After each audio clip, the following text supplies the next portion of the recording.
Hey Facebook, how are we doing? I'm wrapped up because it's absolutely bloody freezing outside. I'm out walking the dog. She's over there. There she is, scruffling around.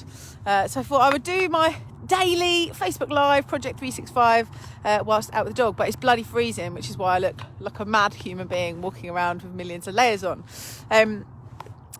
So I've just been thinking about, and as I'm walking around, hey Vicky, how are you? Hey Michael, how are you?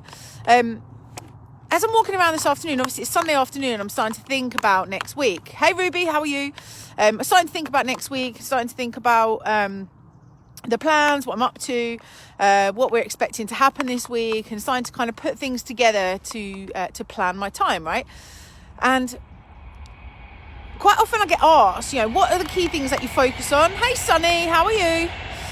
What are the key things that you focus on, or that we focus on in the office to get to a point where we're getting offers accepted consistently to grow the business, right? And I just wanted to share my thoughts on this.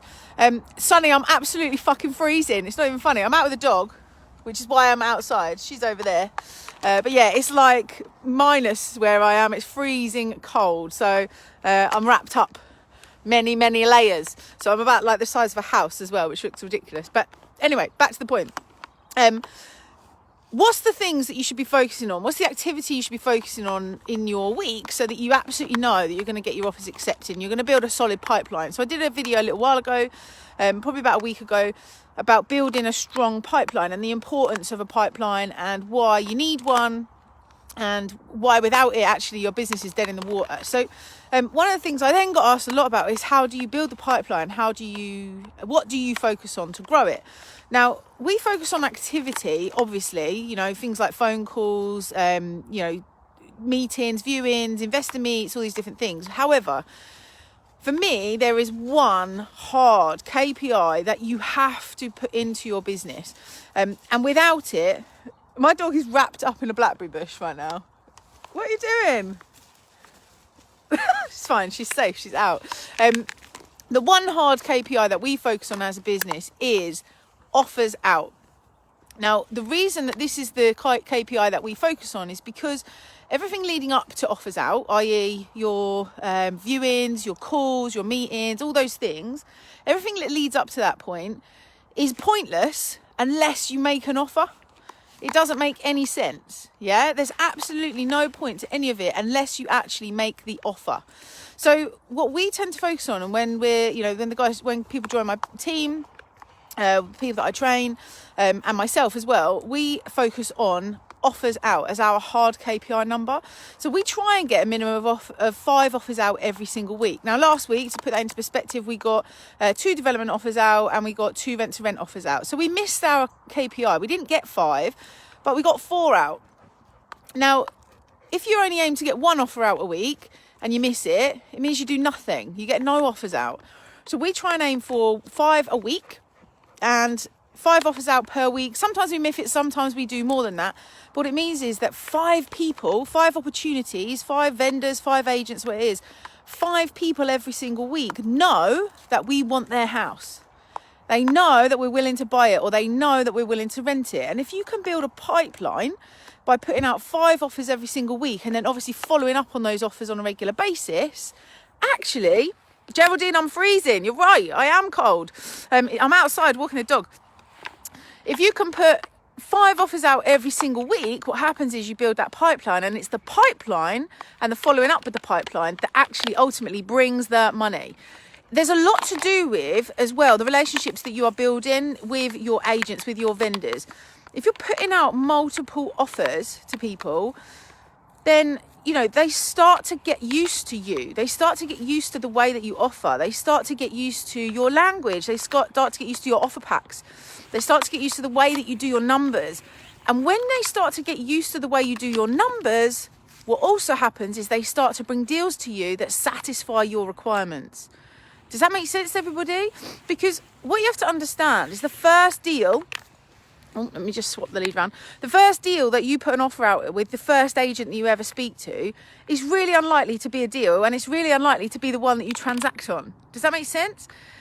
we work in a creative industry, right? We work in a place where we are putting in lower offers, but we bring benefits to the table of quick decisions, quick transactions. We can move fast. We can do things creatively. You know, we can put the money in for. Oh, there's a red robin over there. I just got really distracted then. Sorry. We put the money in to do development. You know, we can do all of those things that other traditional buyers can't do, and so we bring a lot of benefits to the table, even though sometimes we're going in low. But by putting out consistent offers and having your offers as your hard KPI, and by KPI, by the way, those of you that aren't naturally haven't been in sales roles before, or don't know what a KPI is, it's a key performance indicator.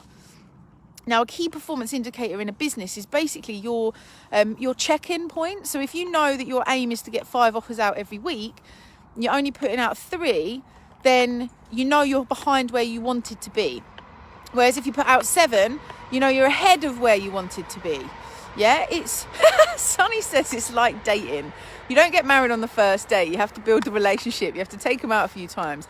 That's exactly right, Sonny. What we're saying, right, is you need to be putting out multiple offers, because it's not about the one single offer.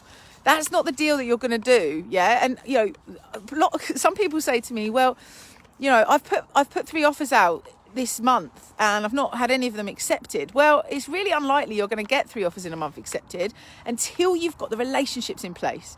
So this week, as we're moving into this week, and I'm going to cut this because I'm absolutely freezing, my fingers have gone numb, holding the camera. This week, I want you guys to focus on offers out as your hard KPI. So number of offers that you can put out. Aim to put out 5 offers. Now, if that's rent to rents or developments or purchases or BMVs or whatever it is, I don't care. Could be a combination of the two, of all of them. I don't really mind.